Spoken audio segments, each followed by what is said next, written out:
gang. I am Tim Walsh, your Vanilla Gorilla. We're back here in the best gym in the world, 613 Lift, in the nation's capital, Ottawa, Ontario. Today's a super special day. I've been looking forward to this one for a long time. Joining me is my good friend Paul Oneid. I'm going to let Paul tell you who he is because I'm just going to gush. I'm trying not to fanboy out on here, but Paul's kind of a big deal.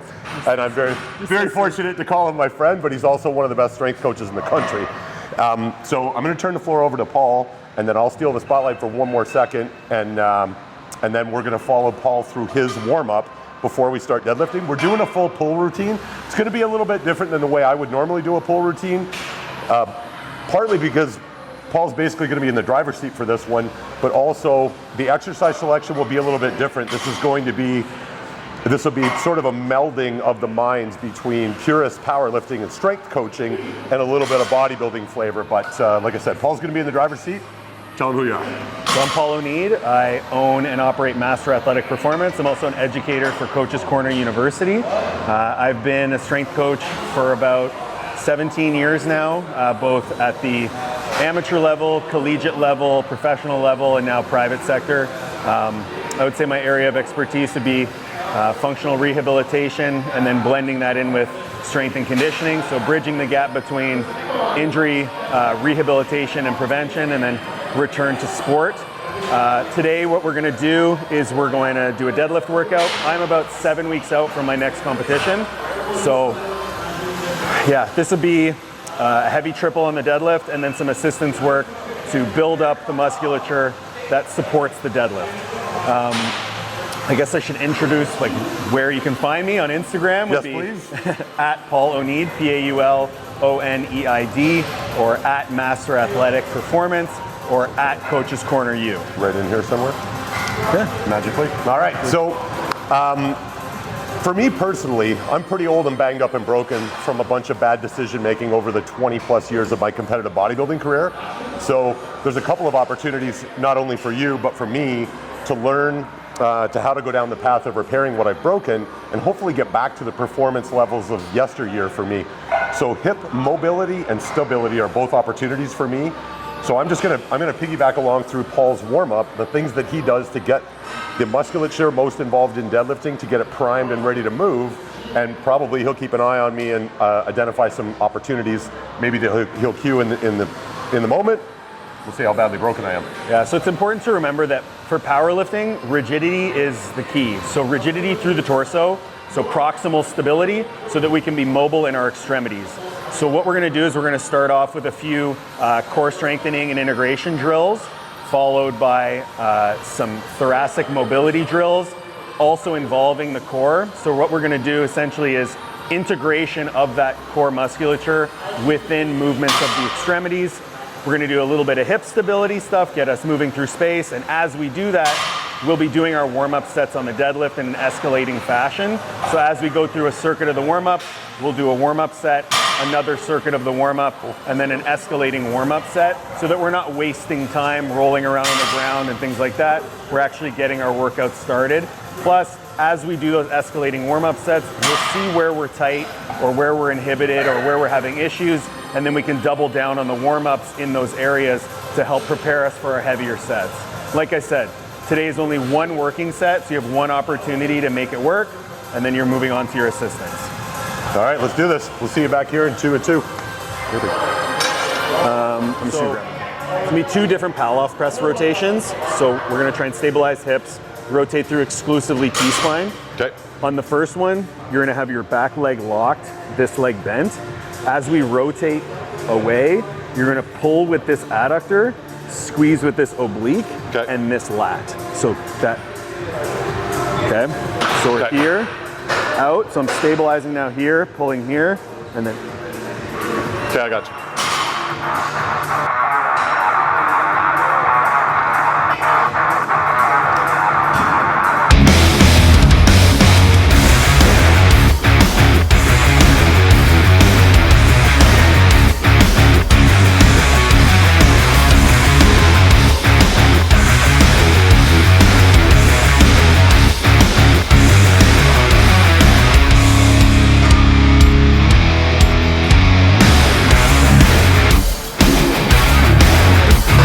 One is just a split stance.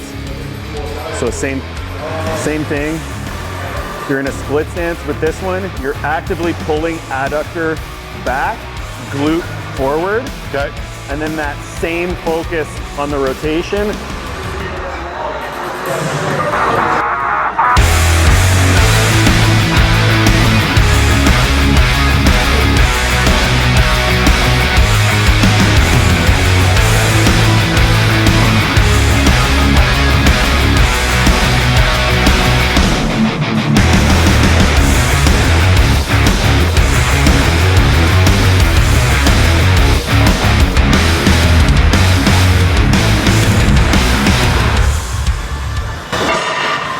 So it's essentially like thinking of it in terms of those oblique slings, right?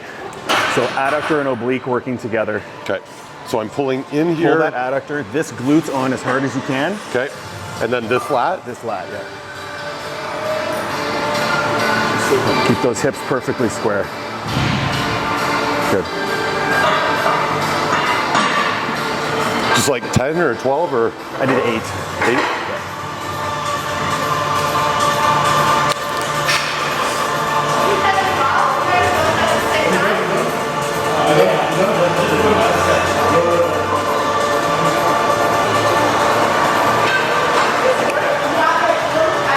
There you go.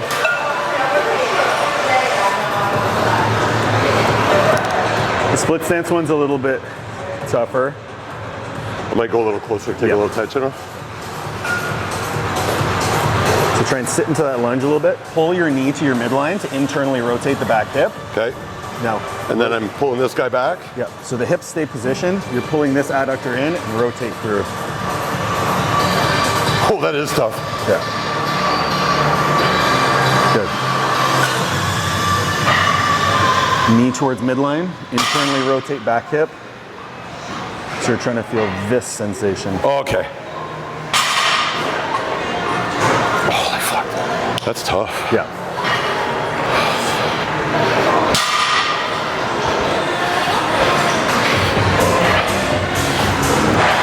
There you go. Knee towards midline.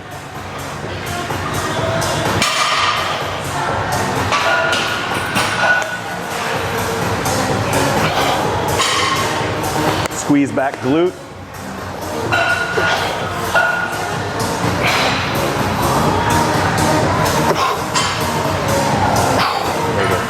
Wow.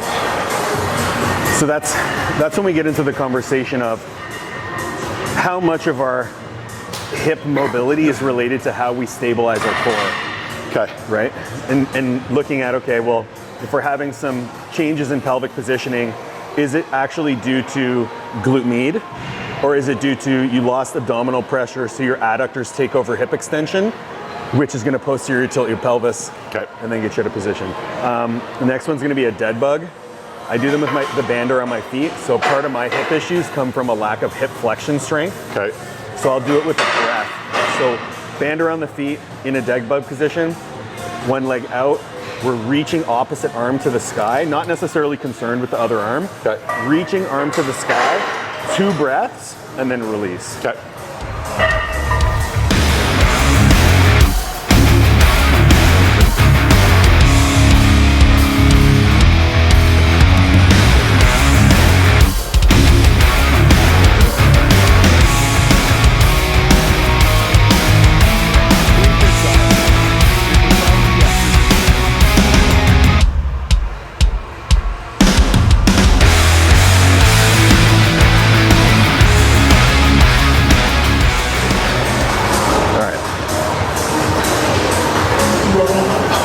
This next one I usually do in a complex, but you can regress it as needed. So it's a single leg RDL to a hip airplane to a reverse lunge. Fuck. I'm going down on this one.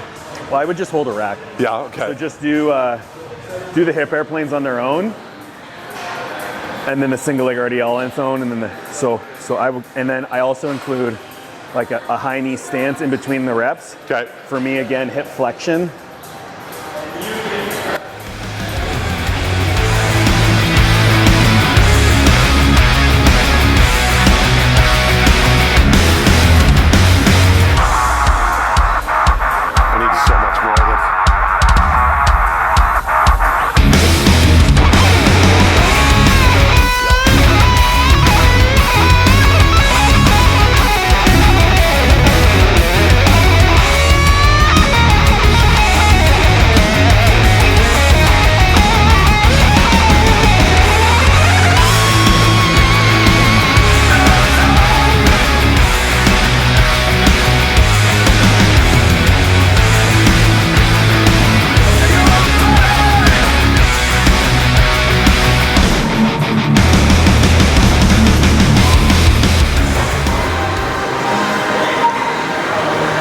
So here again, thinking about oblique, adductor, thoracic rotation extension. Okay. The kettlebell is going to be overhead. You're going to look at it the whole time. Oh, fuck. Okay? As you might actually need to go like on the other side where the riser is. I'm going to grab the lightest one in the building too.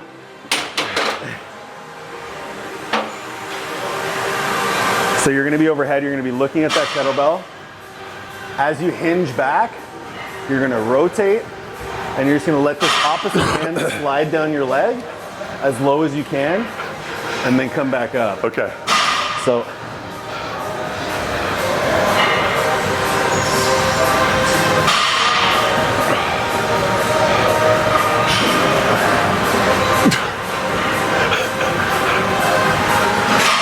Tim, reach for the floor, man. Reach for the floor. Come on. It literally feels like I'm going to snap everything on the inside of my left leg. that's how you know you're doing it right. I feel like that's not accurate.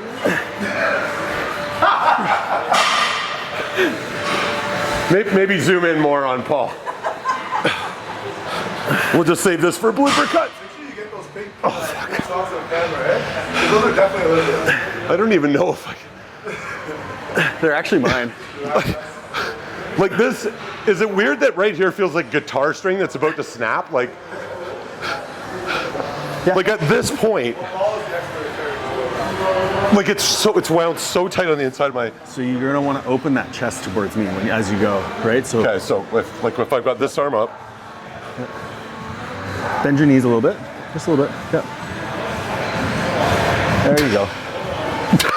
The thing is, so the reason I go a little bit heavier is because I can actually leverage against the weight to open me up more. I got you, yeah. So, and that's like, it took me a little bit while. You know, have you ever heard the term or the axiom, like can't squat free weight, if body weight, you shouldn't squat with a barbell. Yes. If I could squat free weight, I would not be as strong as I am. I hold tension. That's what makes me so strong. Okay, and then you So recoil I it. need weight to leverage against. Okay. As long as I'm active within the ranges of motion that I'm accessing, I'm safe. You're safe. If I'm dumping into tension, dumping into my joints, that's when we're gonna have issues. Okay.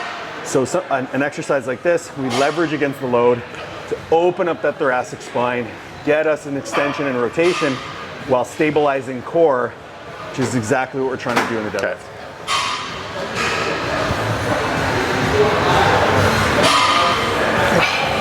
Try and lock that elbow if you can. Yep. Hips back. Yep. Keep hinging, keep hinging. Okay, come back. Oh boy. It's exhausting. I suck so bad at this. I never do this kind of stuff, as you can tell. I know you're not going to believe this, we Paul. would regress I this. don't do this a lot. Yeah, I feel like we would regress We should. this. And just so you viewers at home know, when Paul has time available for me, I'm going to be investing in his services because this is holding me way back and probably caused half my injuries. So it's important to know too that, say I had this programmed for a client and they couldn't perform it to the standard that I was looking for, which means they're not getting out of the exercise what I want them to get out of it. There are infinite numbers of regressions that we could go to allow him to move the way that we need him to move, get him open in the positions we need to get him in, and then once that's mastered, we can then progress the stimulus of instability to this, which would be the top end, or even like a bottoms up windmill where you're involving, shoulder stability with the movement as well. Let's go do a set of deadlifts. Okay. You're like, I can do that. I can fumble my way through that. I can do that. You're going to need Fix that this 100%. So a lot of what we did in the warm-ups is specifically geared to the style of deadlifting that I do. What you'll notice is I'm not actively trying to get into thoracic extension. In fact, the opposite. I'm purposefully flexing my thoracic spine. What that's allowing me to do is pull my ribs down, engage my abdominals to really stabilize my midsection. Because of the way I'm built, I have to make certain concessions in my lifting style to move the weight in an efficient manner. With powerlifting, that's all we're looking for. We're not looking to have the optimal stimulus for a muscle fiber. We're looking to involve as much of our musculature as possible, leverage our strengths, cover up our weaknesses, and use as much of our body as we can to move the load. Okay?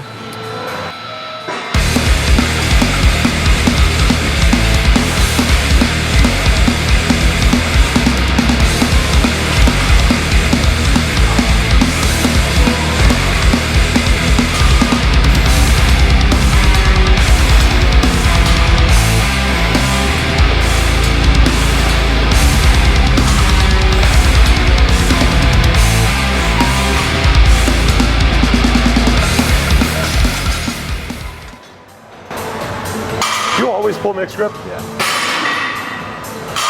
Because that's what I've always done. If that's what feels like home for me.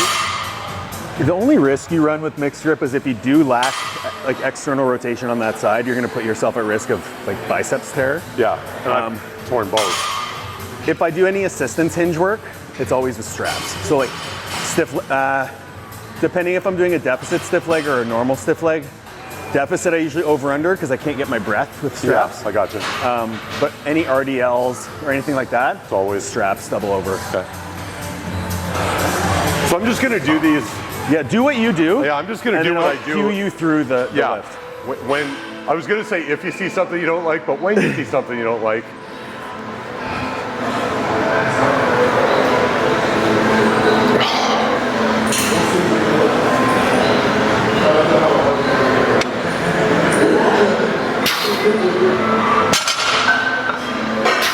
Oh shit.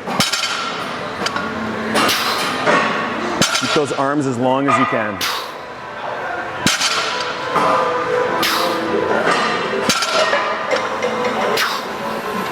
If it doesn't look like they're straight, this is as straight as they get for me because I've torn both biceps. Okay. So sometimes it'll look like they're, but that's as straight as mine get. So the one thing I would say is, we're not trying to be active through the lats. Like you're not trying to like at the top, you're not trying to pull through. So that's maybe that's something I should break. Right? Yeah, because I'm thinking lat activation all the way through. Think straight arm pull down, and then holding that isometric contraction to the top. We don't have to extend. Just stand tall. Okay. Okay. Stand tall. Flex those quads, hard as you can. Glutes as hard as you can. So is this my top? That's locked out. And don't worry about that. Nope. Okay. All right, let's go through the warm up one more time. Okay.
What's that?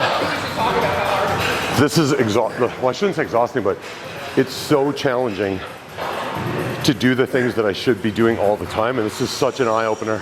That's why I was so looking forward to spending this time with him, and that's why I'm absolutely going to be investing in coaching with him.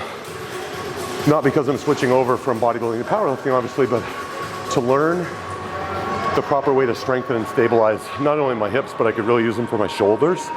It'll dramatically improve my performance and my quality of life and my enjoyment of training, which is my favorite thing. So that's why I'm super grateful for this time.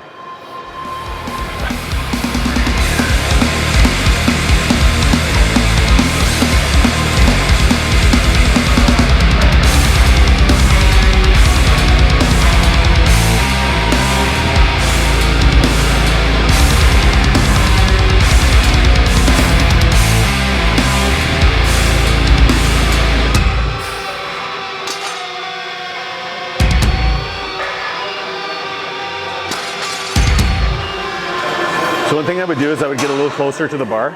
Okay.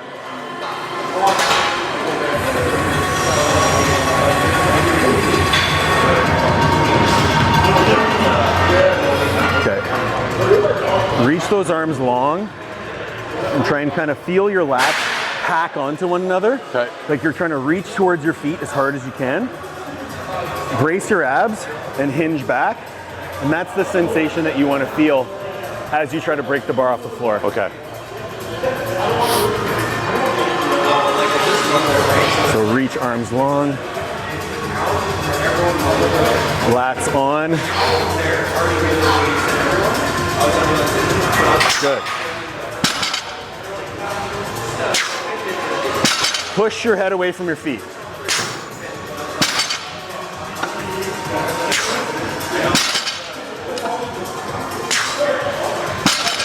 That's enough, that's enough. Sorry. We're still warming up. So one thing that I noticed, as the bar passes your knees, Yep. it's floating away from you. Okay. You want to actively pull it in. That's where that lat tension comes in. You're pulling the lat. So when I look from the side, I'm essentially looking at this triangle Yep. and trying to make it as small as possible. Okay. So what you might see is like some lifters will come up, makes the triangle bigger. Or they'll come up and makes the triangle smaller. Okay. So you want to get everything moving together to get that triangle shrinking the whole time. Okay. Okay, that makes sense.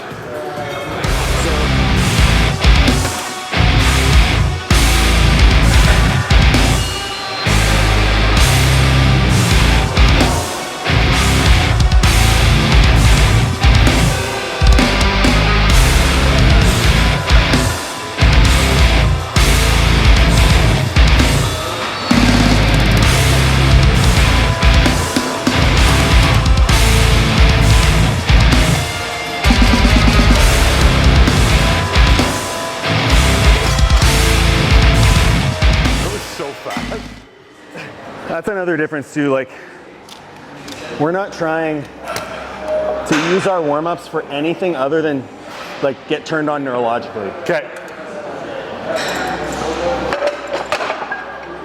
I don't want to waste any fatigue on these. So the more singles I can do, the better.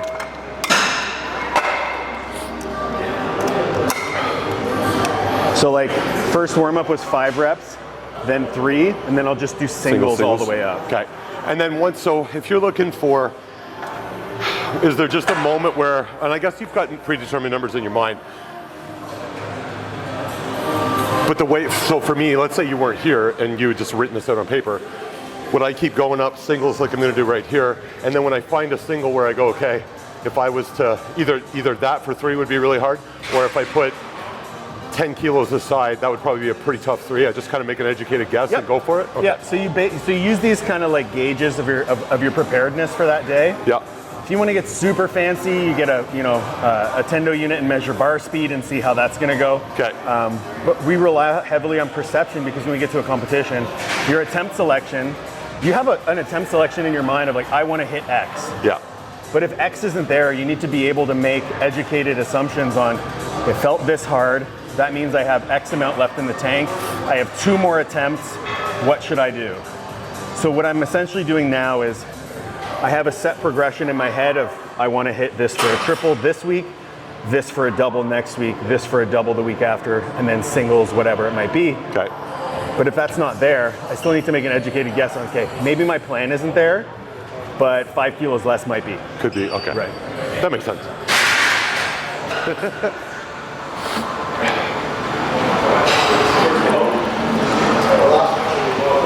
There you go. Pull yourself into the bar.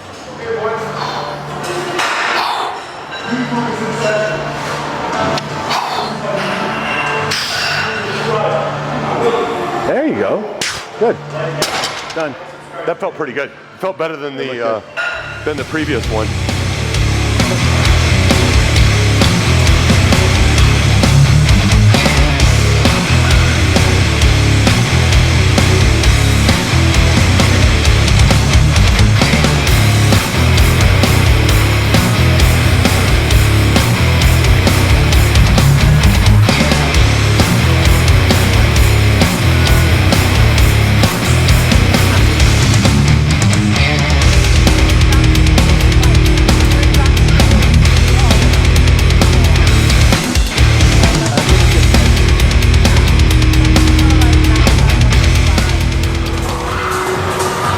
A little bit further back, maybe like a half inch on the side. About here? Yeah.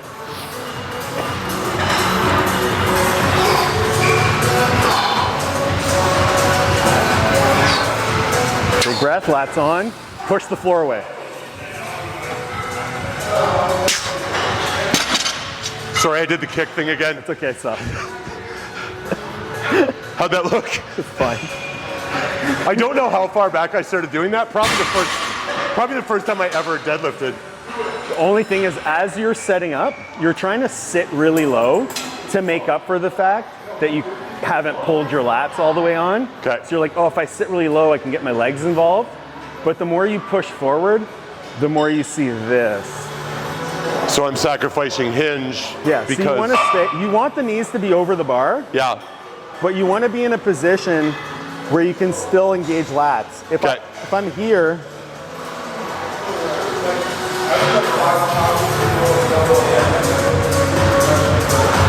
see, So that like would be here? a good hip height. Because that? what ends up, that'd be a good hip height, because Yeah. what ends up happening is that bar gets rolled forward, and then the first movement is the bar comes towards you and then rises. Okay. You know what we forgot? What? The most important thing about powerlifting. A bench to sit on between. Sitting down between sets.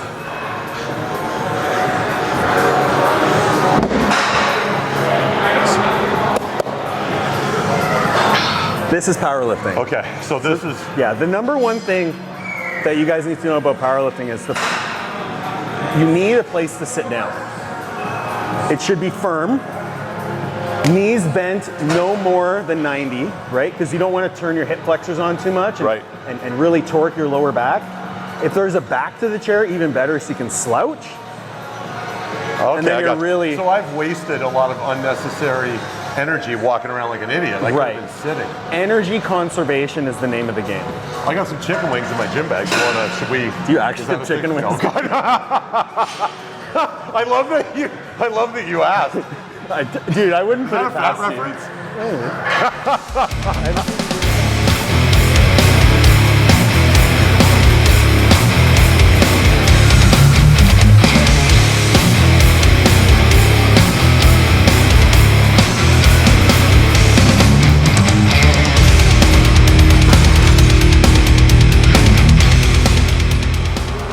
About a half-inch back, more. Yeah. Right here? Yeah. Focus on tension in your back, feel the weight in your legs, and then push your head away from your feet as fast as you can. Okay.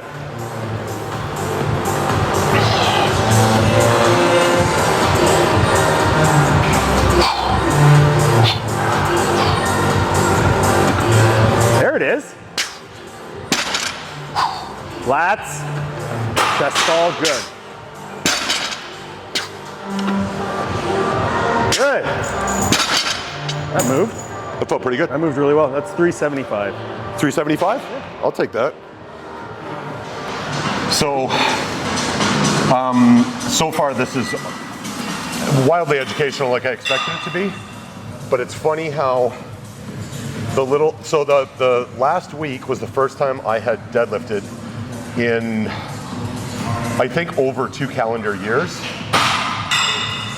And I just kind of got out of the groove, and then I was worried because after my second rotator tear, and the fact that I've torn both biceps, like I've been pretty banged up, so I've just been nervous to do it.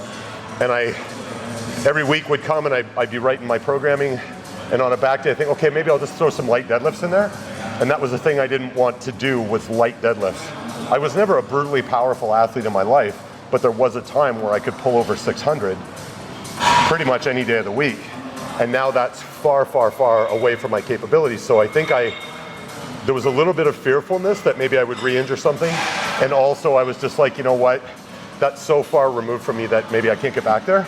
But that last set of 3 was 375, and it wasn't easy, but it felt super comfortable because of the proper warm-up, but just being around somebody that knows exactly what to say at the right time. This is why a good coach is worth probably 10 times what you pay them, because if you take direction well and you do what you're told and don't do the things you're told not to do, really cool things can happen. So I'm definitely going to be spending more time with Paul to fix my hips and fix my shoulders, and getting back into heavy deadlifting is something I've wanted for myself, and now I know that's going to be a reality, so I'm super excited.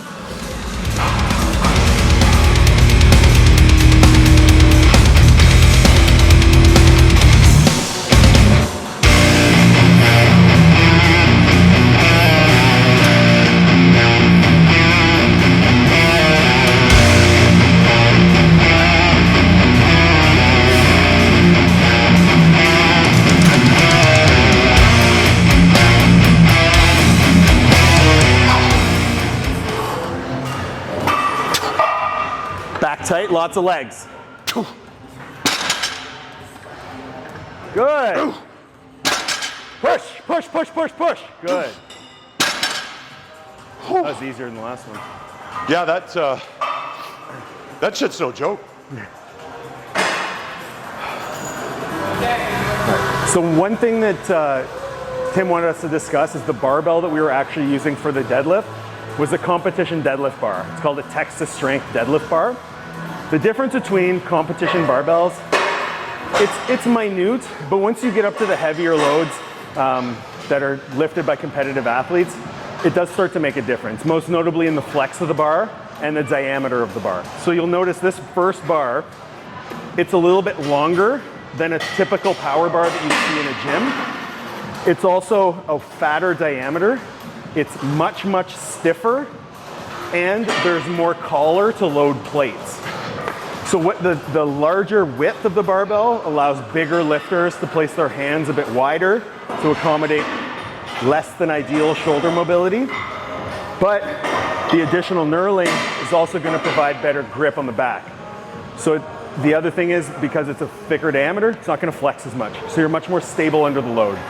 Then we get into a typical power bar.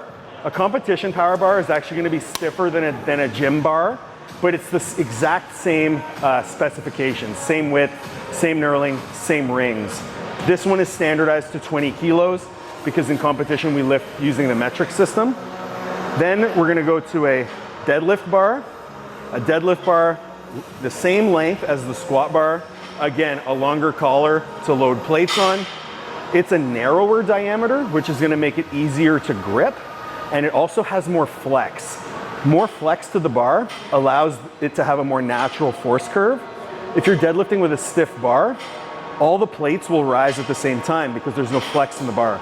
If there's flex in the bar, the middle of the bar rises first, then the first plate, second plate, third plate, fourth plate, etc. come off individually, and it makes it much more natural for the lifter, and that's typically what we'll use in a competition. If you go to certain federations, they will use a single bar for all three lifts, and that's this bar in the middle. Okay? For most of the time, for most people, none of this matters, but if you are considering competing in powerlifting or pursuing that endeavor, you're going to want to invest in competition-specific equipment. So we won't bore you with the details of all of our lives collectively, but in Paul's programming specific to what he's doing right now, he needs to throw in a few sets of leg press. I'm going to do a little bit of rear delt specific work, and then we'll catch back up. We've got 4 more accessory exercises for back. So I'll take you guys with me for my rear delt work, and then you'll probably drift in, catch a few sets. Because, I mean, we don't want to let these shorts go to waste. So we'll get a few sets of palm leg I hike them up real high. Yeah, a little north of the knee. That's the way we like them. So well, it's got to be, the shorts have to be so high that they offend other people. Yeah, and that's how you know. So when I see people looking away, or they're like, "Oh, perfect. I've got the." Okay, good. That's just for you at home.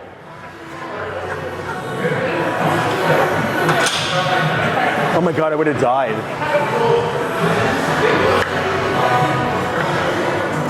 So what I'm going to do is, this is kind of so in my own programming, this would be a moderate intensity day. So I didn't have any crazy drop sets or heavy partials or anything added on to the set of, to my top set. So what you're going to see you'll see a few reps of the 4x12 that I'm going to do. Nothing crazy, no top sets, and then we'll catch back up with Paul.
Up, up. Good. There's the power. Squeeze. Up hard. Good. Dirty.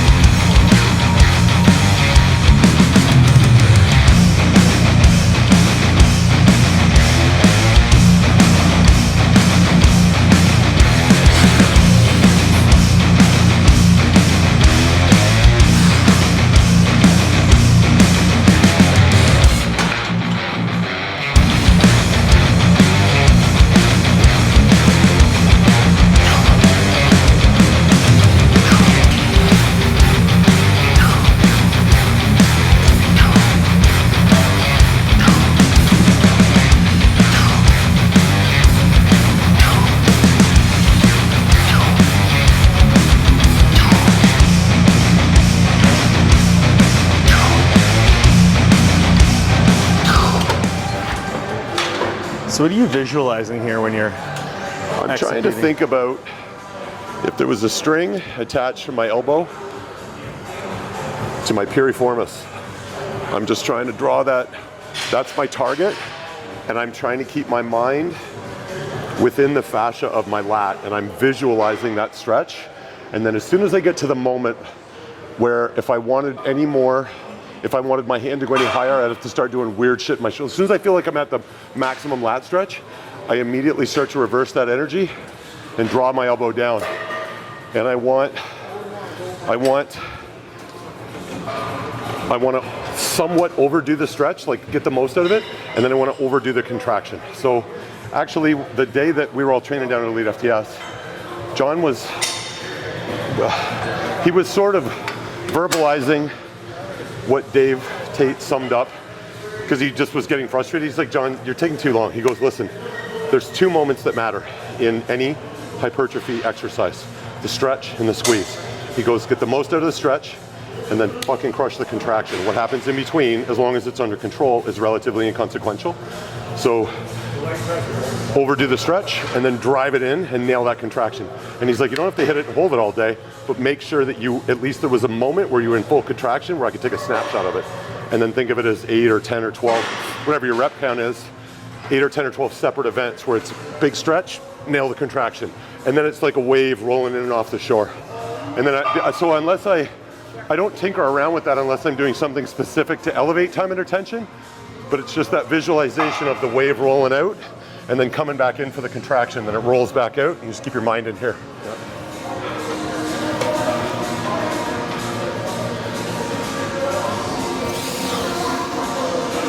Beautiful. Big stretch, big squeeze.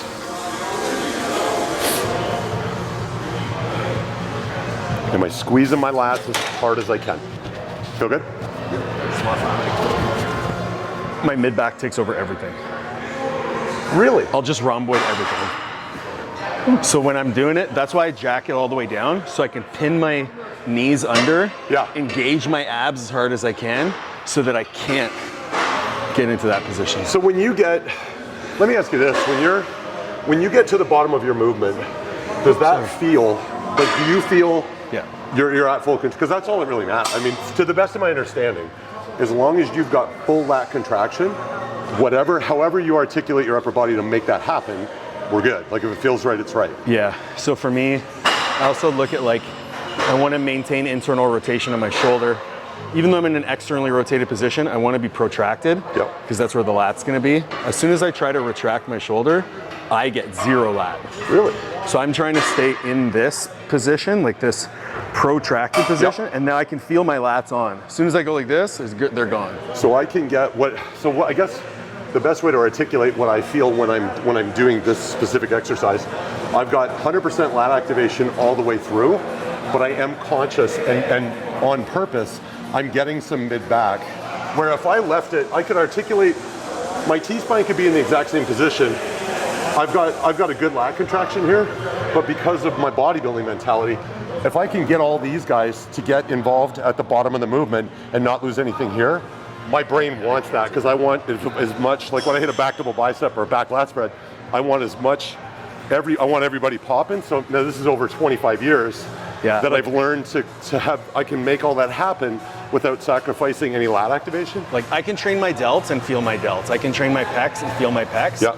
When I train my lats specifically, If something else turns on, they turn off? yeah. But It's because I'm so used to integration, right? So isolation versus integration. Everything I do is integration. Yeah.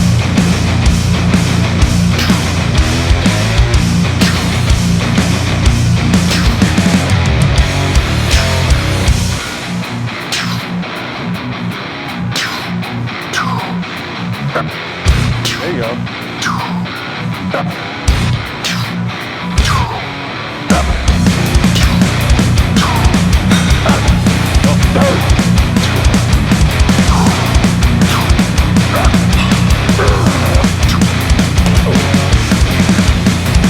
Okay, here we go. Breathe in, squeeze. Reality. How much blood can you get in there?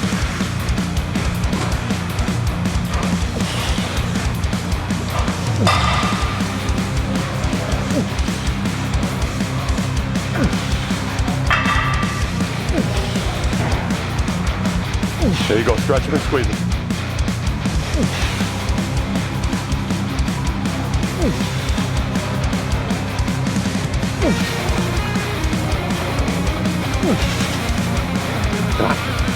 Squeeze, good.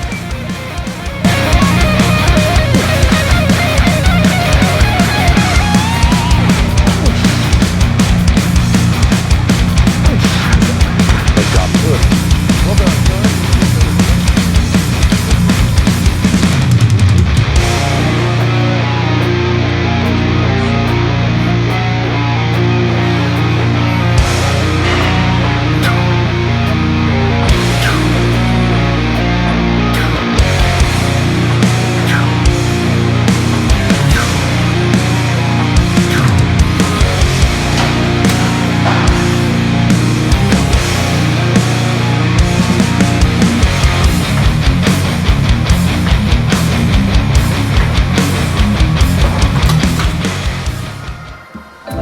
Where did I get my straps, you ask? Why, vanilla Gorilla Grips. You don't say, Paul. Great minds think alike. They're so comfortable. Were you more surprised by how quickly they got delivered or the fact that shipping was free? Well, you gave them to me in person, so. Okay, we're gonna need another take. Paul forgot his line.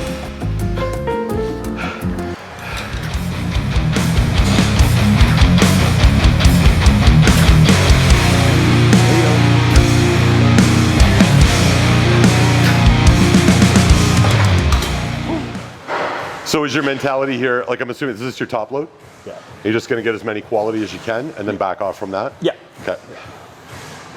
Just for everyone at home, that you normally see me do 8, 10, 12, 15 rep sets of stuff. The reason there was only 5 or 6 on the set that preceded this, very much like the deadlift, we're looking for the appropriate load to make our top set out of, so there's no sense burning unnecessary energy on the way up there. Here we go, buddy, be strong.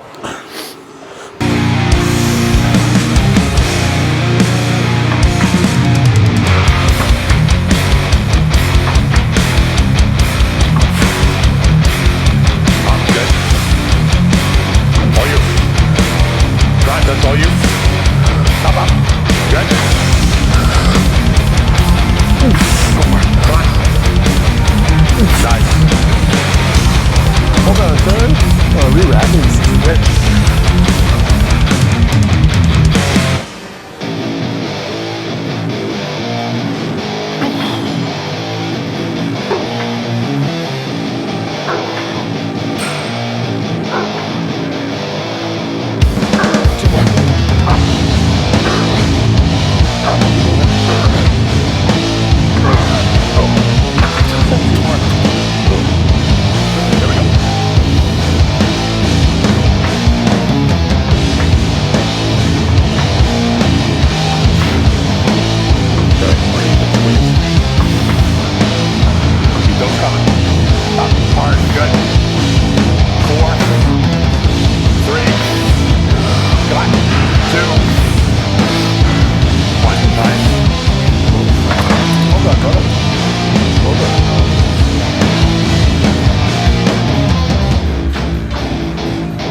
My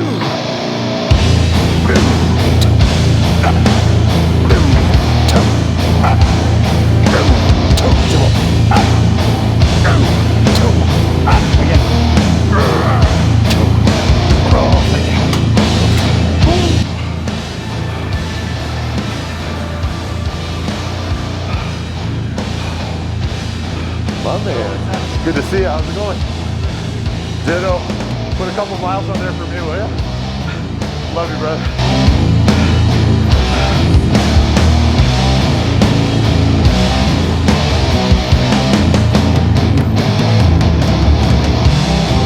All right, here we go. Show me what you got. Squeeze that lat.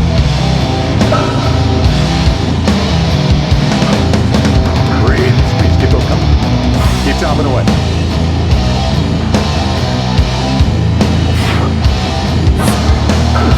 There you go. Dig deep, these are the ones that matter. Every fiber. Good squeeze. Good squeeze. Nice job. No rush here, catch your breath. So one thing that I do on this kind of stuff that maybe you think about, maybe you don't, is just like those pull-off presses that we did in the warm-ups. Yep. Using, so if I'm in a split stance, so I'm trying to pull, this adductor keeps my hip back, this glute keeps it forward, and then all the rotation ends up, because I'm so stable from here, all that rotation comes from where I want it to. Okay. There's so many, there's like a dozen takeaways for me so far today. So even just what you said, like when I apply it or when I try to apply it on the next set, it'll be the first time I've ever thought of anything other than lat activation in the entire time I've used any variation of this exercise. Well, but it's like you get better lat, like the more stable your core is. When you stabilize everything around, that's what I mean. Like I've never really given any thought to setting up a strong base from which to build good lat activation. I just think put your mind in your lat and squeeze it as hard as you can. So I've got a better add-on that I can apply immediately.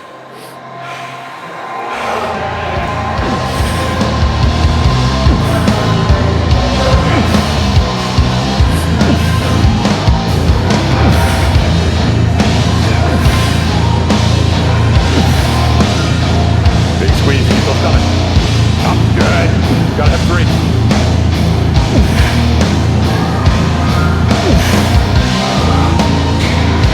Hold on. Good job. Okay.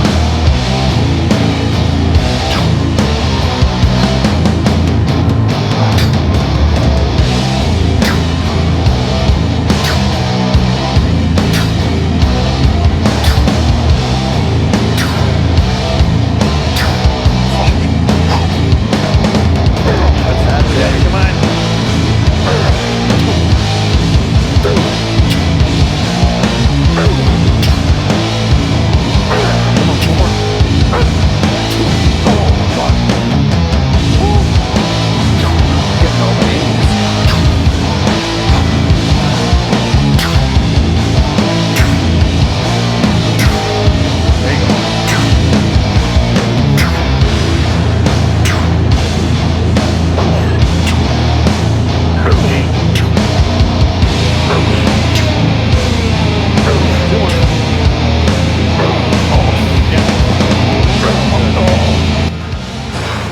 Not the best range of motion in my life on those last 3 or 4 minutes.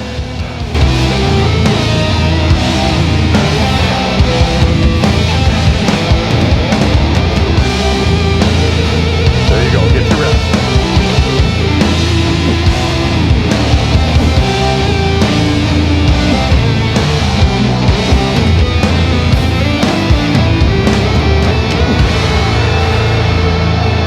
Nice. Good squeeze.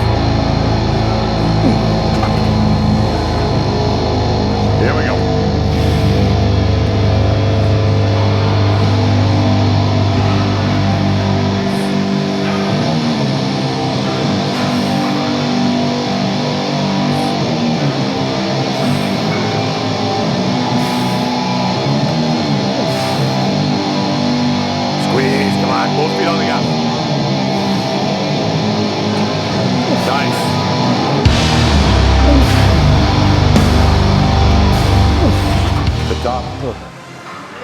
Okay, so we're gonna do a variation on the dumbbell pullover where we're gonna attach this yellow band. To make a really long story short, the only real shortcoming of the dumbbell pullover, if you can imagine me laying on my back, gravity's always pulling straight down. So in the position where if I was laying on my back, arms fully extended, it's easy to get load into the lat, but as we get closer to the top of the movement, it's harder to keep tension on the lat. So what the band is going to do is actually increase the amount of tension in the lat the closer we get to the top of the movement, because the bell isn't just being pulled down by gravity, it's being pulled in that direction by the band. If you want to adjust, or if you've never tried this before, generally speaking, you'd grab a red band, which would be the next tension level below this one. You want to start at the bottom, work your way up. And probably, if you were normally used to doing, say, a 65-pound dumbbell for sets of maybe 10 to 12, I would drop back to 35 to 40 plus the band and see how that feels. Rather than, don't just take the load you'd normally use and add band tension to it. Dial it back a little bit, work your way up.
Okay, so wow, my central nervous system is fried. So that was definitely the most intense pull routine I've had in a long time. And I'm somebody who likes to think they train pretty hard. It was so good to be back deadlifting again. A lot of room for improvement, but I've got Paul for that, and I'm grateful for it. So we hope you really, really enjoyed everything that you saw today. Questions or comments, please carpet bomb us in the comments section. If there was anything that we didn't cover, or specifically more that you would have liked Paul to cover, we'll put his contact information again somewhere up here or down there somewhere on screen, so you can reach out to Paul directly or hit us up in the comment section. We certainly will have Paul back whenever is convenient for him. This has been amazing, brother. Thank you so much. My pleasure, man. We're demonstrating another important thing I learned today, which is to sit down more. So, yes. Contrary to a lot of fitness, they can say, no, you got to move more. No, I learned today. Yep. Stop what you're doing, sit still with good posture. Yeah. You know. So I'm going to turn the floor over to Paul, and then I will open my big mouth one more time before we let you go. Sweet. Thanks for having me, man. So you can find me on Instagram at Paul Oneid, PaulOneid, at Coach's Corner U or coachescorneru.com, and then Master Athletic Performance on Instagram or at www.masterathletic.com. Oh, me again already? Yep. Okay, so thank you so much. Once again, I am Tim Walsh here at Vanilla Gorilla. Please check us out on Instagram at Vanilla Gorilla Crew with a W, and check us out online at our website at www.vanillagorillacrew.ca. I will be, as of January 1st, taking online clients once again for not only nutrition coaching but program design. If that's what you're in need of, we'll catch that New Year's resolution crowd ahead of schedule.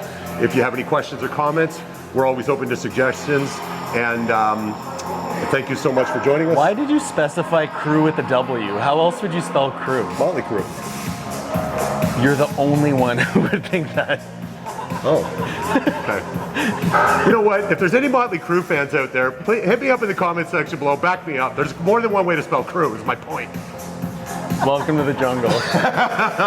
Thanks very much. Catch us next time. Crew with a W. Hey guys, it's Chelsea. A massive shout out to Paul Oneid. We had a super fabulous time today. It was super educational. We learned a ton. We're super grateful to have other coaches on the show with us. I know that Tim really appreciated it, and I'm sure that the viewers are going to have a great time watching this. We'll put all of Paul's details for Coaches Corner U, masterathletic.com, and his personal Instagram in the description of this video, so you can check him out. It's totally worth it. He's a very cool guy, and he's absolutely hilarious. Otherwise, big shout out to 613 like usual. We had a blast. You can find all our new merch releases on www.vanillagorillacrew.ca, and you can check us out on Instagram at vanillagorillacrew. That's it for today, guys. Thanks so much. See you on the flip.